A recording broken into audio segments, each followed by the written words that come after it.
Hi, and welcome to the lecture on statistical linear regression models as part of the Regression Modeling Coursera course, which is part of our data science specialization. My name is Brian Caffo, and I'm a professor in the Department of Biostatistics at the Johns Hopkins Bloomberg School of Public Health. The class is co-taught by my co-instructors and colleagues Jeff Leake and Roger Pang. Finding a good regression line using least squares is really simply a mathematical procedure. However, we'd like to do statistics. We'd like to draw inferences based on our data. In other words, we'd like to generalize from our data to a population using statistical models, and that's what we're going to talk about in the statistical linear regression lecture today. So let's consider our probabilistic model for linear regression, and we're going to start with one of the most simple ones. Our response yi is our line beta naught plus beta 1 xi, where we don't know beta naught or beta 1. These are the population parameters that we would like to estimate. Xi is a collection of explanatory variables that we do know. And then to make it a statistical model, we're going to add IID Gaussian errors, which I'm going to denote epsilon I. So the epsilon i's are going to be assumed to be normal mu sigma squared. There's a lot of different ways to interpret these independent errors. Perhaps one of the easier ones is to think they're the accumulation of a lot of variables that you didn't model but maybe should have, that act together on the response in a way that can be modeled as if independent and identically distributed Gaussian errors. However, let's put these kind of difficult interpretation issues aside for the time being and simply talk about how we mechanically work with statistical inference for regression. I would note that the expected value of the response given a particular value of the regressor is simply the line at that regressor, beta naught plus beta 1 xi. And the variance of the response at any particular value of the regressor is sigma squared. This latter point, let me elaborate just a little bit. This is the variance around the regression line. This is not the variance of the response. So it will be lower than the variance of the response by itself because you've explained away some of the variation with x by conditioning on x. I would also note that both this expected value and the variance are population quantities. They have sample analogs that we'll estimate, but right now these are population quantities. These are the estimands that we would really like to know. Now that we have a formal statistical framework, we can interpret our regression coefficients with respect to that framework. Take, for example, the intercept. It's the expected value of y given that the regressor is 0. And here I'm simply plugging into the formula. Note that the regressor being equal to 0 is often not of interest in the study. For example, if the regression variable is blood pressure, probably you're not interested in the response among people with blood pressure of 0. However, there's an easy fix for this. Consider just shifting our regression variable by a constant a. And here in this equation, I've just subtracted off an a here, which means I have to add an a beta 1 over here to have done nothing, to have simply added 0.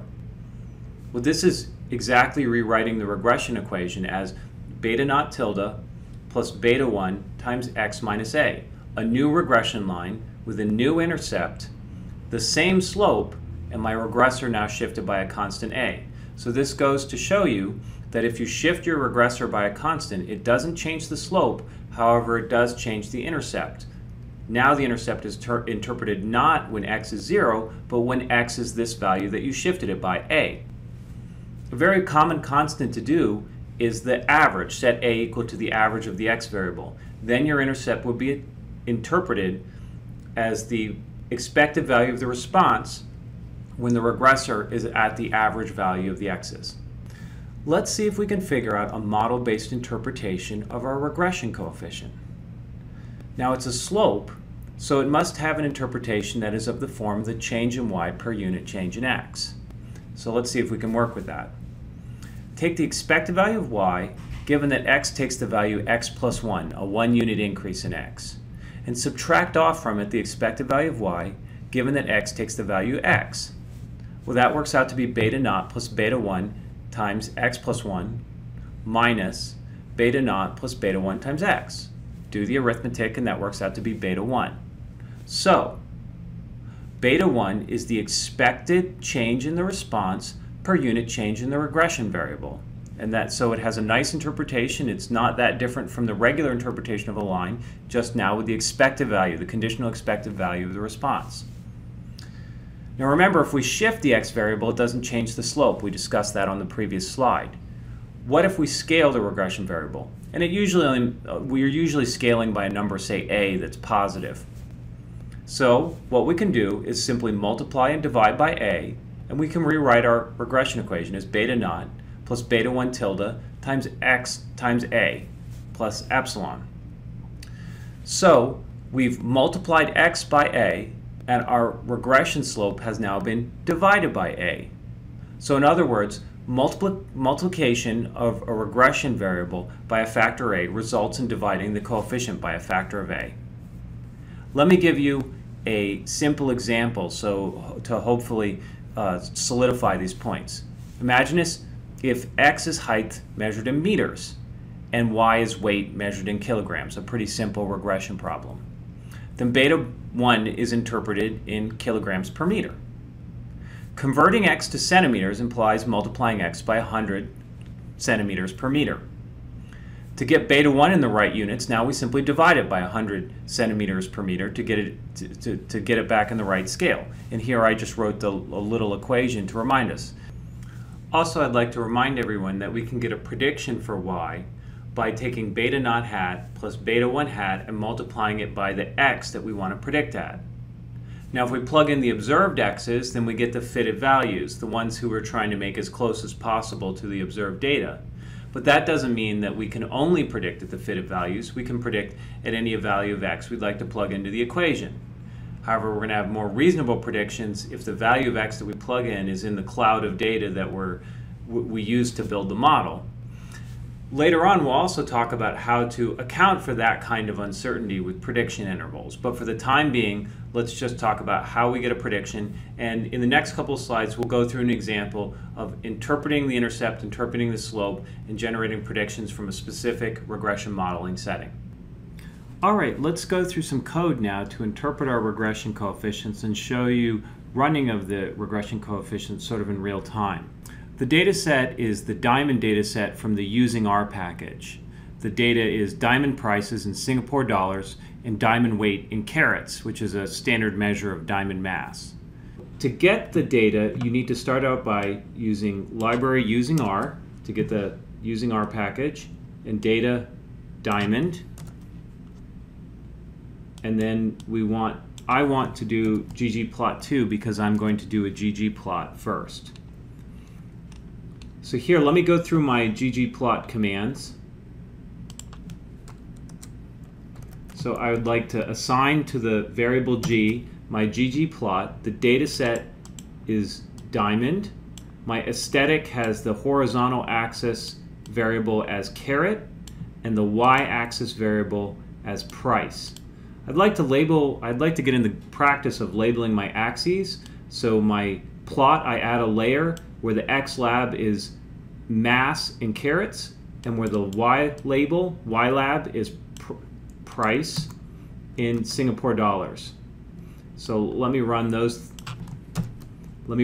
lines, and then I'd like to add the points. I like to add the points with a black background and then a light alpha blended color on top. And then it's quite easy to add the regression line. So I'm going to add a layer that is geom_smooth, and method equals lm will add the regression line. And if you omit any arguments, it's just going to assume the regression line with y as the outcome and x as the predictor. And then I want my regression line color to be black. So let me run that line and then call my plot.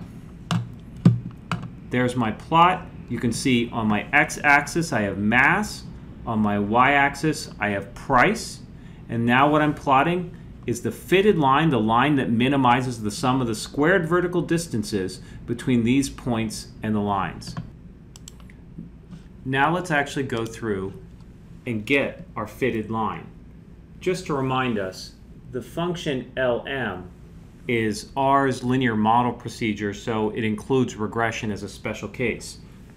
Y on the left-hand side of our tilde is the outcome, price, then tilde, think of that as sort of the equal sign in the model. Our x variable, caret, by default, LM includes an intercept. So if you don't want an intercept, you have to explicitly force it in the model. Then the comma, we want the data set that we're looking at to be the diamond data set. So in other words, we have to give it the data frame. Otherwise, it looks in the regular R environment for variables in the model.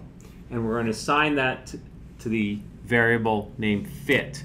So let's see what that output looks like after we run it. So there I've run the model, and now I'm going to type fit just to see what it prints out. It basically just prints out the coefficients beta naught and beta 1. I would note that you can get a much more detailed printout by doing summary of the outputted variable from the LM fit, and you get this more elaborate printout. And we're going to go through in detail all of the numbers on this printout. You'll be able to interpret everything on this printout at some point after the class. But for the time being, let's just talk about the coefficients. If you just want to grab the coefficients as a vector, let's do coef fit. And there we get the intercept. It labels it as intercept. And the regression variable for the caret, the slope for the caret regression variable. So let's look at this 3,721 variable and try to interpret it. It's saying that we have an expected 3,721 Singapore dollar increase in price for every carat increase in mass of the diamond. The intercept, negative 259, is the expected price of a 0 carat diamond. So not very interesting because we're not interested in 0 carat diamonds. Now let's mean center our x variable so that the intercept is on a more interpretable scale. The first thing I'd like to do is assign it to a different variable, fit2, instead of fit, because I don't want to overwrite the original fit. LM is again my linear model procedure. My outcome stays the same, and now I want to mean center my predictor variable caret. So caret minus mean caret. If you want to do arithmetic operations inside equation statements in LM, you actually have to surround them by this I function. And then we still want our data set to be the diamond data set. So let's run that code. So I've run fit2.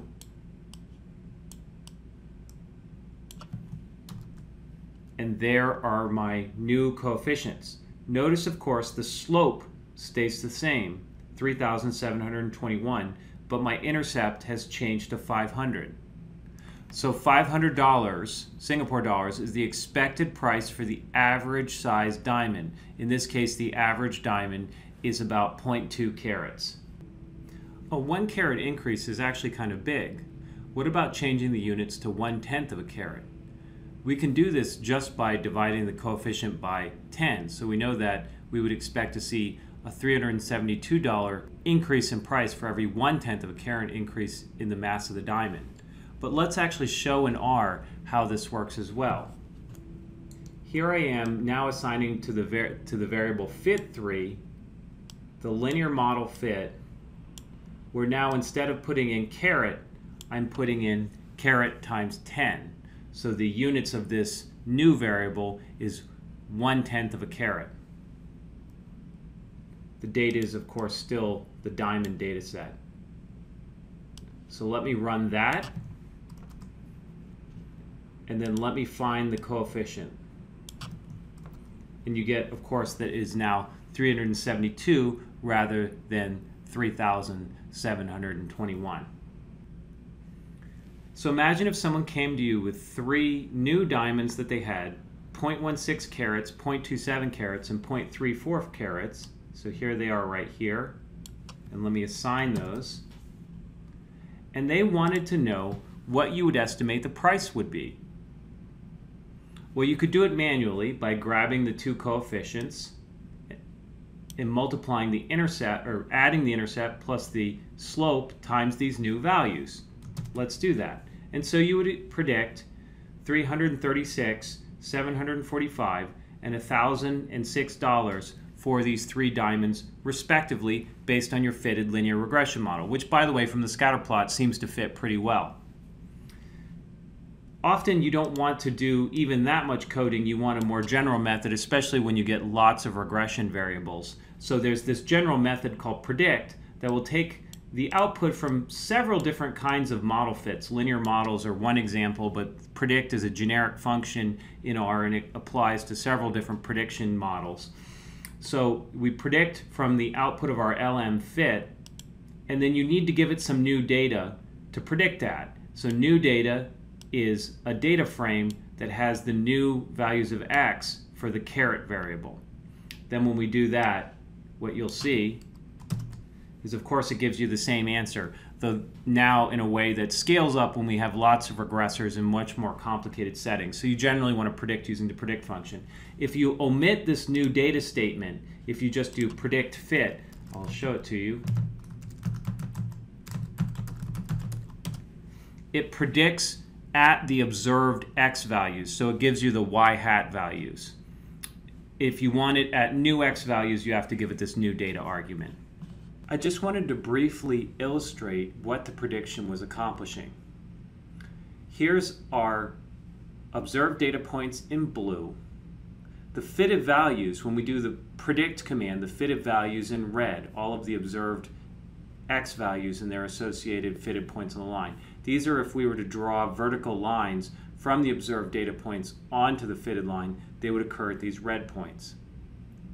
When we predicted a new value of x, what we're doing is we're finding a point along this horizontal axis. Here I'm giving the 3 values that we want, 0.16, 0.27, and 0.34. We're drawing a line up to the fitted regression line and then over to dollars, and those are our predicted dollar amounts.